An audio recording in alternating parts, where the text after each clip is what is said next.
Hello po. Meron po akong asawa. Gwapo po siya at mabait. College pa lang kami gusto na namin na isa't isa. Okay naman po kami. Maayos din ang aming relasyon sa aming mga pamilya. Akala ko po talaga ay okay na lahat. At napakaswerte ko sa kanya. Akala ko lang pala.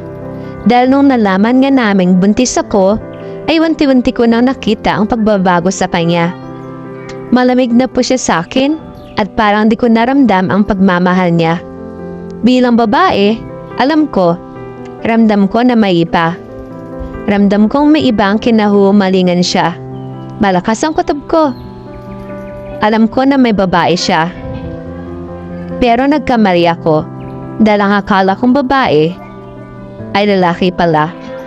Hindi ko alam kung ano ang nararamdaman ko. Nandun ang sakit, galit, diri. Ang daming tanong na gumugulo sa aking isipan. Bakit ngayon ko lang nalaman? Bakit niya agad sinabi na gusto niya pala ang lalaki? Mas masarap ba ang lalaking yun kaysa sa akin?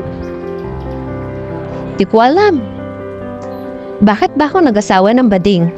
Ngayon, mas pinipili niya na ang mga lalaki niya kaysa sa akin. Mas gusto niyang makasama kaysa sa amin ng anak niya. Wala akong choice. Kahit masakit, kahit mahirap, hiniwalayan ko siya. Sa ngayon, kahit suporta hindi niya binibigay sa amin. Ako na lang ang mag-isang buong buhay sa aming anak. Di na rin ako umaasa na magkakabalikan pa kami. Masaya na siya, masaya na rin ako. Yun naman po, salamat sa pagbasa.